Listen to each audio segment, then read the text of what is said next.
Welcome to episode 27 of the Catherine Crochets podcast.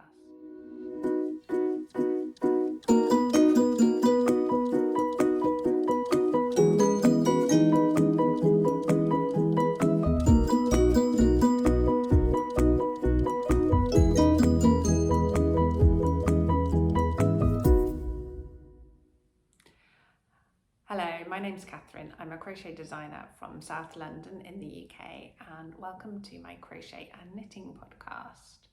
It's been about over 3 months since the last episode. The girls have been on the school summer holidays, so that sort of got in the way of filming for a bit. But I'm really pleased to be back with you today to share some of the crochet and knitting projects that I've been working on over the summer. I've got 3 knitting projects, all of them are socks. I've got a crochet shawl, which I released about a month ago, I think, a new pattern that I was working on over the summer and released the pattern recently. I've got a new crochet beanie design, which the pattern for that is currently being tested, and that will be released soon too. And finally, I've got a brand new project, which well, I've just started it, although I think I'm going to frog everything. It's a new design that I'm working on, but it's the most gorgeous colours, so I'm really excited to share that with you, even if I will be restarting what I've actually made. So I think let's start with the crochet shawl, because that is all finished and released, and yeah, it'll be nice to share that with you first. So it's massive. So what I might do in a moment is pause the video and move the camera so you can get a better look at the whole thing. But this is the Lithology Shawl. Am I showing you the front or the back? They're very similar, but I do have a slight preference for one side over the other. Yeah, this side I think looks ever so slightly better. It's just one line, this line here of pattern, I think. Well, it's repeated, but each time it's repeated, I think it looks slightly better on this side than the other one. But it's a massive triangular shawl, as you can see, really big. I can't get it all in. And it is worked in rows.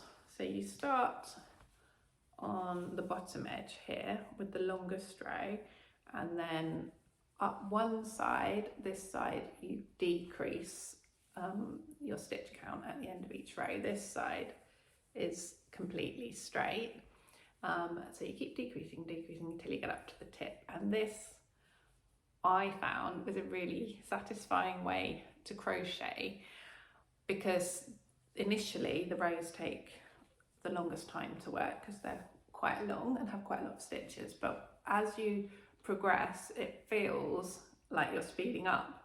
And obviously you are speeding up in terms of the number of rows you're completing, but not in terms of the number of stitches.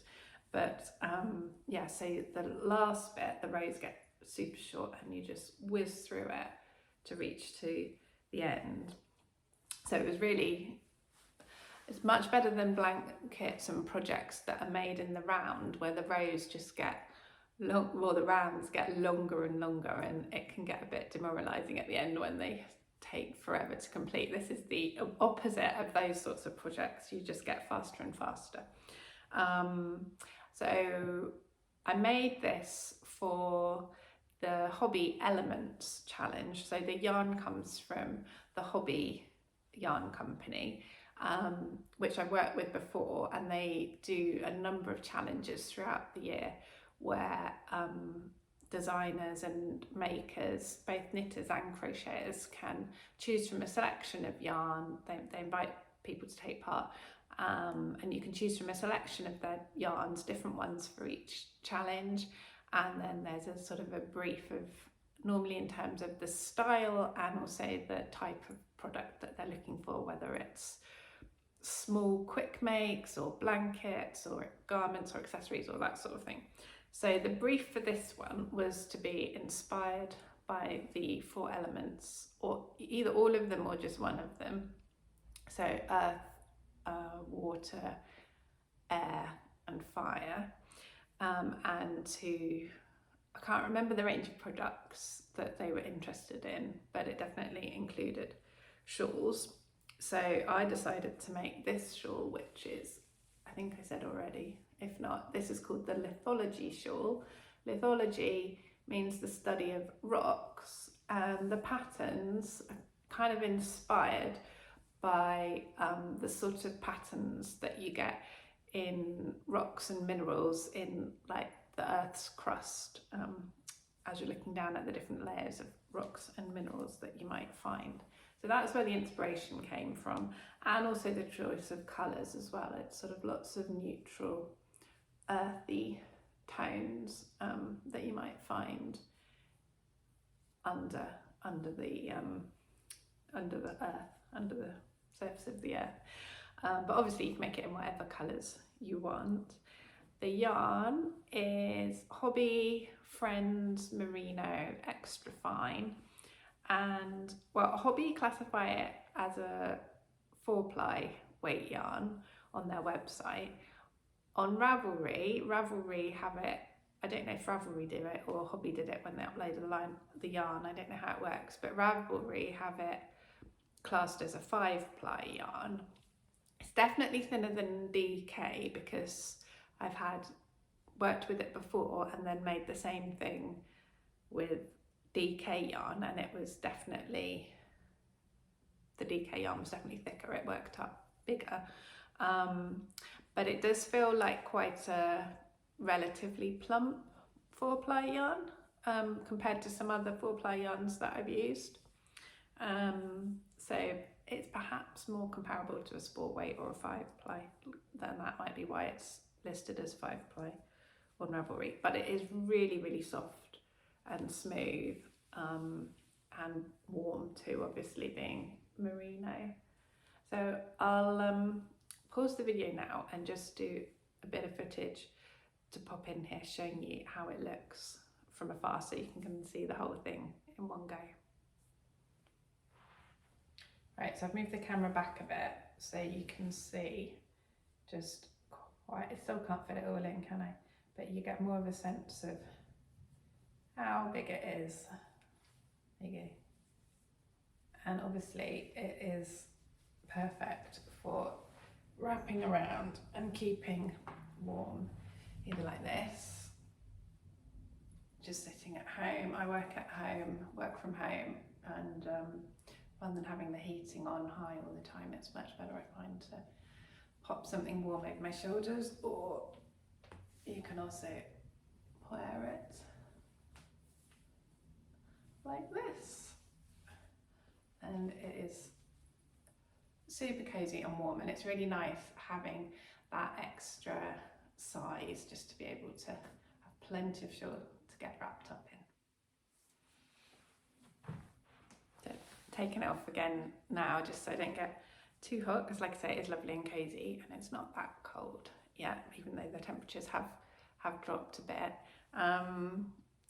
What else can I tell you about it? It's made with tapestry crochet, and it's all the same stitch. It's the extended single crochet stitch in US terms, or the extended double crochet stitch in UK terms.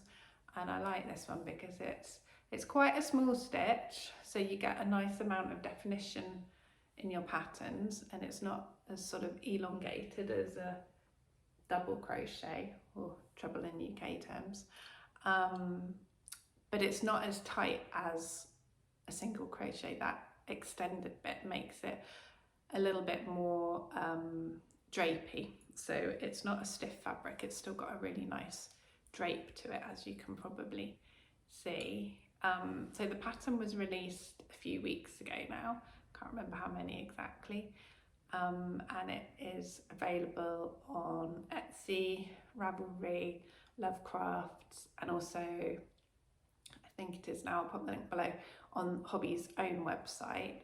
So if you're a member of HOBBII Plus, then I think, I'm not quite sure, but I think members get to choose a certain number of patterns for free each month. I can't remember.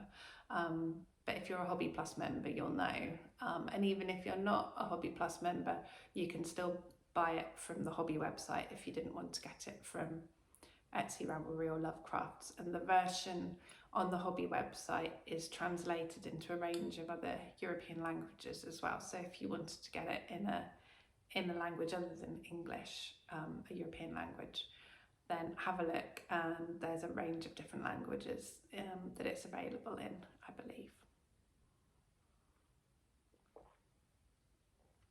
So that's the Lithology Shawl, and that was quite a big project. That did take up quite a lot of my time over the summer, finishing it off and also writing it up as well, because it's triangular, even though I've used the same patterns more than once, so like this pattern here is used again up here. Firstly, it's in different colours. I've never done the same pattern twice in the same colours, and secondly, because the rows shorten, the number of stitches is different, and so it's the pattern repeat sort of starts and ends at a slightly different place each time, which all of that is basically to say that apart from the lines of solid blue, every single line of the pattern is different and had to be written out. So the pattern's quite long, but obviously you can just work through it line by line and tick them all off. But it did take a long time to write it all up, all of the different lines of the pattern, and check the stitch count and all of that. So yeah, it was a big endeavour for me to both make and write up the pattern for this shawl, but it's all out and available now. I think I released it at the end of August, or might have been right in the beginning of September, might have been the 1st of September actually. I think it was the 1st of September, so it's been out about 3 or 4 weeks now. So that's the Lithology Shawl.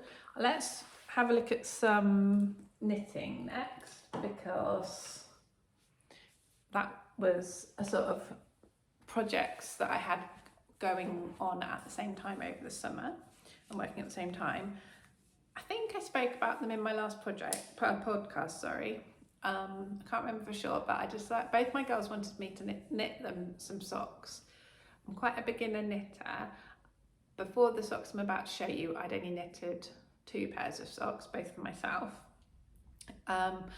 But my girls asked if I'd knit them some socks as well. So because it takes me quite a while, I decided to knit them all at the same time so that they'd finish at the same time, because if I finished one pair for one daughter first, then the other one was going to have to wait quite a while for their pair, because I'm not particularly fast. So I decided I'll knit them bit by bit together, and that way they'll both finish at the same time. So they are finished now. I finished them last weekend and they're washed and blocked, and they've tried them on, but they've not really been wearing them as such yet. So these are the pair for my older daughter. She chose the yarn herself. This is the West Yorkshire Spinners signature 4-ply pigeon yarn, which is self-striping, and I chose the grey for the toe, heel and cuff. This was my first time. The first pair of socks I made was just all one yarn, all one solid colour. The second pair that I made for myself, I did a contrast toe and cuff, and these ones and the other pair I'm about to show you for my other daughter was my first time doing a contrast heel as well. So yeah, I really enjoyed making these, and I used I'll just go and get the book to show you the book that I used. One moment.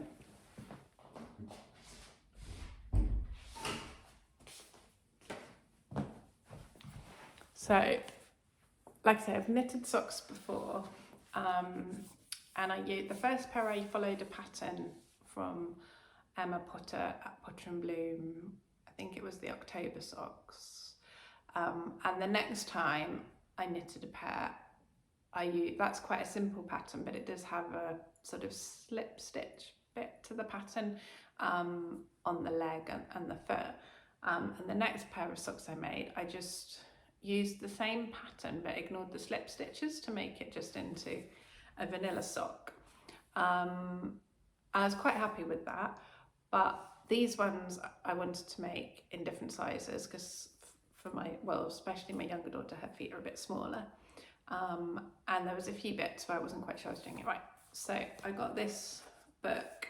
It was a present from my parents, asked for it. I think I got it for my birthday in March this year. And this is the Sock Knitting Bible from Lithology. And basically it tells you everything you need to know to knit socks. So I've been following the recipe for a cuff down sock. Where is it? Here we go. So cuff down socks. So I just followed these instructions. And then there's also, like, at the back of the book, it's got all the special techniques and things, exactly. And there was a few parts previously which I hadn't been doing exactly right, and I'm much happier with the finish on these socks compared to my previous efforts. So I think previously I ended up with a little bit of a hole there, maybe, I think it was there, which I haven't got here, and picking up the stitches down here, I've done much better now. So it was really good following the book. And the book's also got patterns in it. I think some are by Lynn, but lots are from other designers as well, for patterned socks and colour work and textured socks and things like that. So I'm gonna have a go at some of those next. Now I've made a few vanilla socks. But yeah, so those are the wood pigeon socks for my older daughter, who has quite big feet. She's just turned 13 recently, but her feet are nearly as big as mine. I'm a UK size 8 and she's already a sort of UK 6.5, 7. So these would probably fit me as well. And then the other pair of socks that I was knitting for my younger daughter at the same time are these. Again, she chose the yarn. I didn't buy it, but she chose it from yarn that I had. This dark colour is the same yarn that I used previously to make myself a pair of socks, but with a different contrast toe and cuff, and I didn't have a contrasting heel. And this is from Fruitful Fusion, and I got this when I went to the Unravel Yarn Festival. They've had one recently at the big, just a week or two ago, but I got this, I think they do it twice a year. I went earlier in the year in February or March and got it then. And I also got a pack of 3 minis. So one of them was this blue, which I used for the toe and the heel. And then this one was from a really small mini that I got just as like an extra freebie when I'd ordered some yarn from some DK yarn from someone a few years ago, and I wasn't knitting socks then, and it was 4-ply, and I didn't really know what to do with it, but I kept it and I've used it in these socks. So again, it's exactly the same pattern, it's just a slightly smaller number of stitches, I think. So for my older daughter I did 64, which is what I do for myself, and for these are just a 60 stitches. So yeah, these ones are much smoother. This is like a merino sock yarn, whereas the West Yorkshire Spinners bird yarns is wool, but not merino wool, and they're a bit more sort of fuzzier and woollier. So hopefully they stay looking just as nice. The pair that I made myself, the October socks, used a solid colour of the West Yorkshire Spinners 4-ply, and they have got a bit fuzzy with sort of use and wear.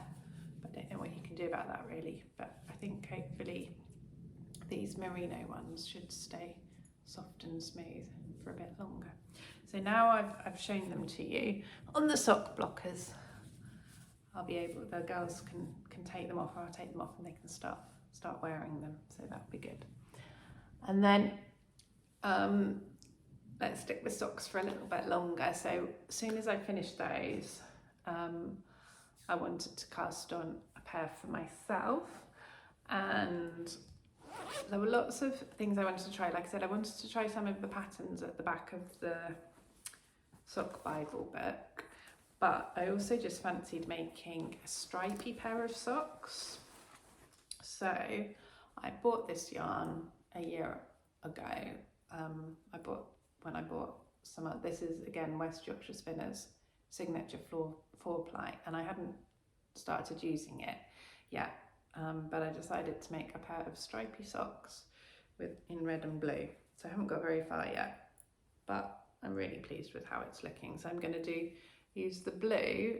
So the main part of the sock's just going to be stripy red and blue, and then I'm also going to use the blue for the cuff, the heel and the toe, so there'll be a bit more blue than red. And I'm just doing 3 rounds in each colour and then changing. And what's quite good about this is it's going to be really easy to count my how many rounds I've done and get the same on each sock, which was a bit of a plus. And I'm not cutting the yarn at the end of each round because it's just 3 rounds. I've just been like floating it, is that the word, carrying it down until I pick it up again 3 rounds later, just to reduce the number of ends. So I think that's fine because it's not too far, just 3 rounds, and they're looking quite good. And I followed, so in here at the back it's got a method for doing jogless stripes in the round. So I followed that method and I'll show you how it's looking. I don't think I was following it quite correctly to start with, and then once I definitely did it wrong, but now at the top, so these first few times I tried it, I don't think I got it quite right, but now up here, I think they're looking smoother. It's not perfect, is it? I don't think you could ever get it exactly right, but yeah, I'm happy with that. And working in stripes like this, like the self-striping wood pigeon yarn, it's much more sort of addictive, I think, and it feels like it's working up quicker than when you're just doing one single plain solid colour, because I think you think, oh, it's not that much further to go to complete a stripe, I'll just do a little bit more. So although I haven't been working on these for very long yet, they have come on quite well, and they're just really good fun to work on. So I'm looking forward to finishing those off, and who knows, maybe by Christmas, but they're not a top priority. That's just something that I've got on the go with no pressure, and I can just pick it up when I fancy I'm working on a bit. And now I've made 4 pairs of socks. These are my 5th ones. I'm not having to stop and look up every single new technique each time. I know what I'm doing. Things are getting quicker and I can just follow the instructions, and do have to like have a pen and paper to hand when I'm doing the heel, just to keep track of how many rows and when I'm picking up the stitches and what have you. But yeah, it's much quicker than it was the first couple of times I made socks. So yeah, I've been enjoying my sock knitting. Let's move back to crochet again. The next project that I was working on over the summer was a beanie, and this was another project collaboration with HOBBII yarns for another challenge, and I used the same yarn again, the HOBBII Friends Merino Extra Fine, and this is the 3rd time I've used it in a design for them. So the first one last winter, if you followed me then, you might know that I designed some mittens called the Arda mittens with it in a whole range of sizes. Then I made the Lithology Shawl, which I just showed you, and now I've made the down the line beanie. And this, unlike most of my patterns, it doesn't use tapestry crochet. It uses I've heard it called brioche crochet, brioche style crochet.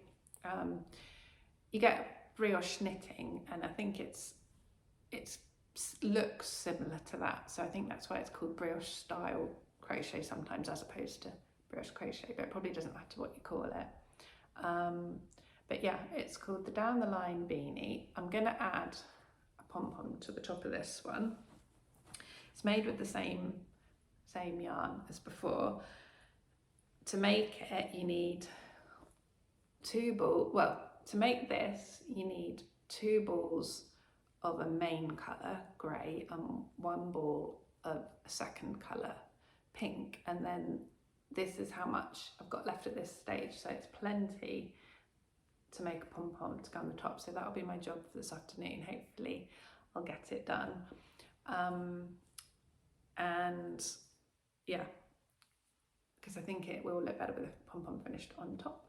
But yeah, it uses this brioche technique. The pattern's going to be released quite soon, and I have already filmed a little video tutorial showing how to do the brioche technique, but I'm not going to make that public until I release the pattern. But you can watch the tutorial if you want to just see how this sort of ribbed stripy effect is achieved, and then you could use it in other projects as well. There's lots of other brioche patterns out there. I made some brioche pumpkins the other year, which was really good fun. It's got ribbing around the bottom, so not got too much more to say about it. The pattern's currently being tested, and I'm hoping to release it in a couple of weeks. I can't remember the exact date. Yeah, probably about 2 weeks from today, if I get this video out today. But yeah, it'll be early October, so plenty of time. Good time to start making a hat if you're in the Northern Hemisphere.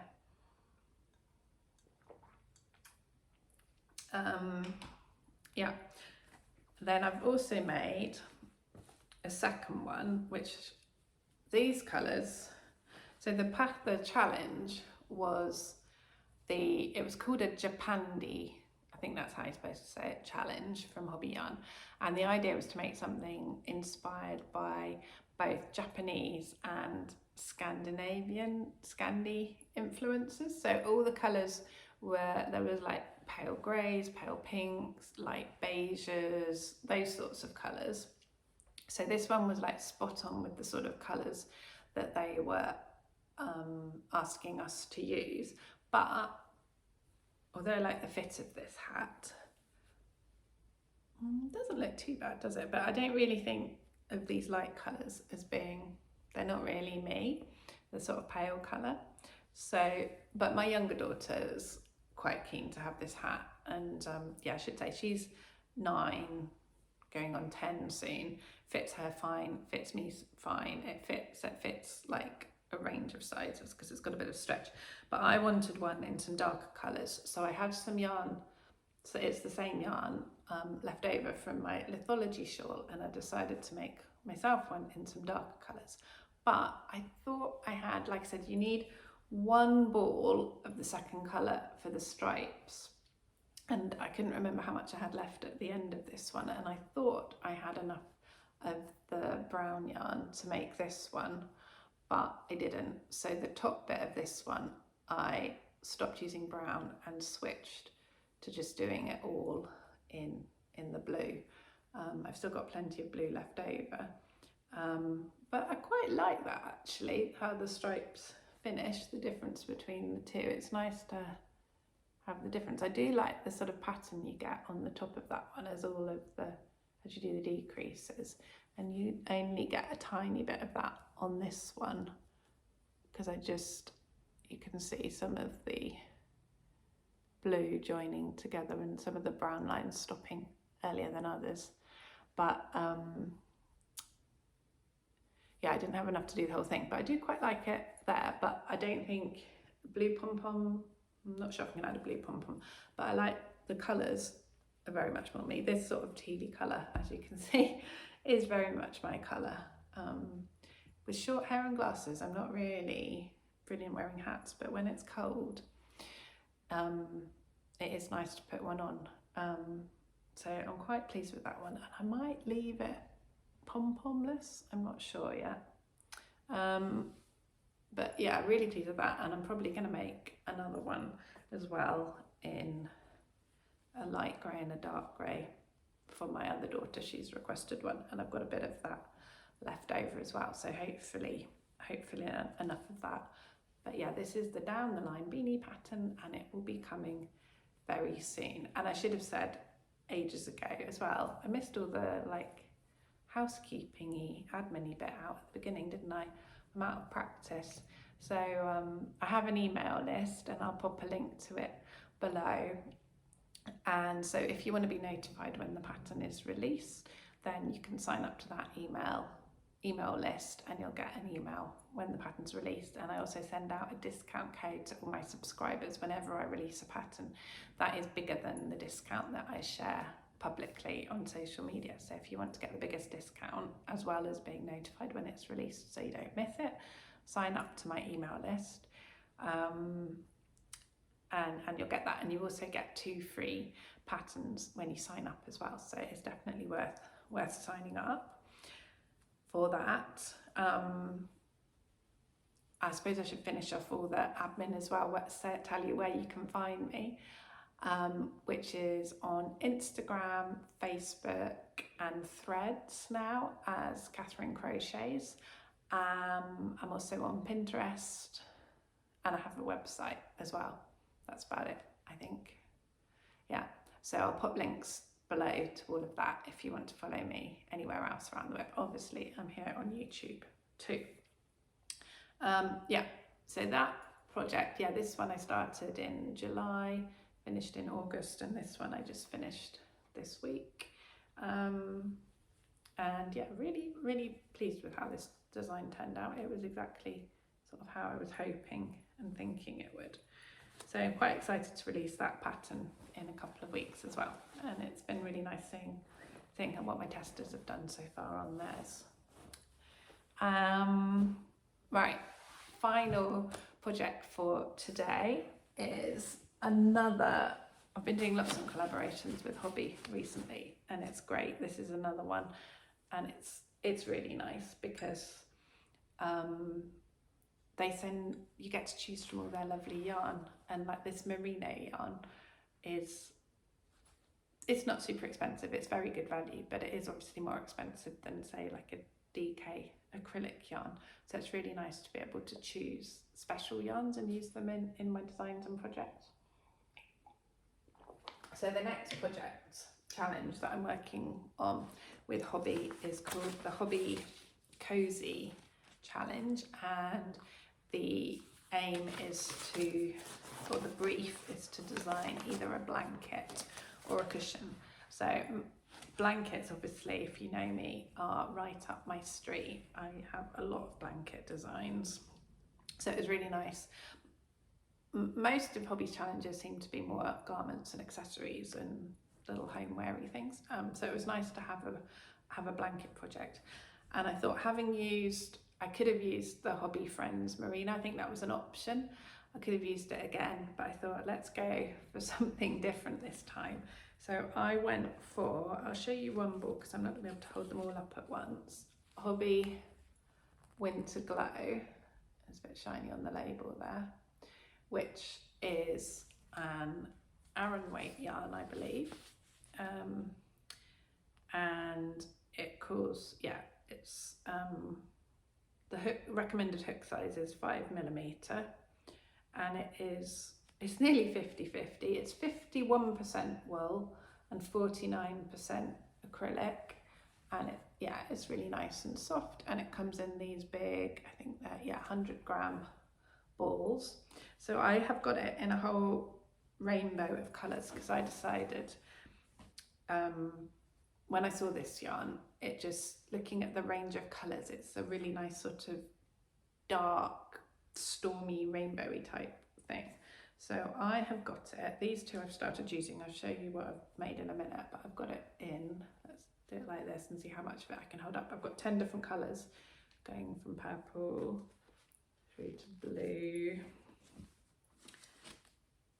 a bluey green. I'm gonna have to drop some as I pick up the next one. See how well this works. And then another green. And then, so what are we up to? That's 5. And I've got a limey green and a yellow, mustardy yellow colour. But yeah, you can sort of see they're like a really nice, slightly stormy colour. And there's a orange and a darker rusty orange, and finally this nice sort of cherry red. So the plan is to use them in rainbow order. I'm rolling up on the floor now, and create, I had a few ideas of patterns. I wanted to do tapestry crochet, go back to a tapestry crochet design after the brioche one. So I had a few ideas for patterns, and I've started trying out one, but I'm not 100% happy. I'll show you what I've got, just because it's all sort of part of the design process really.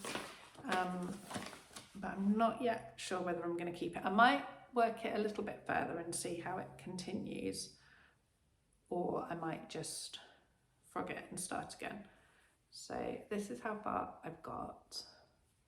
So the plan for this was I started in a corner of the blanket, and obviously I'm making the rows larger and larger and larger, and then I was going to get to halfway and then make them smaller again to end up with a square blanket, but worked sort of diagonally in rows with, so I started with the purple. You can't really see too clearly, and I've just introduced a bit of the navy here, so to sort of have the colours overlapping them as you work across.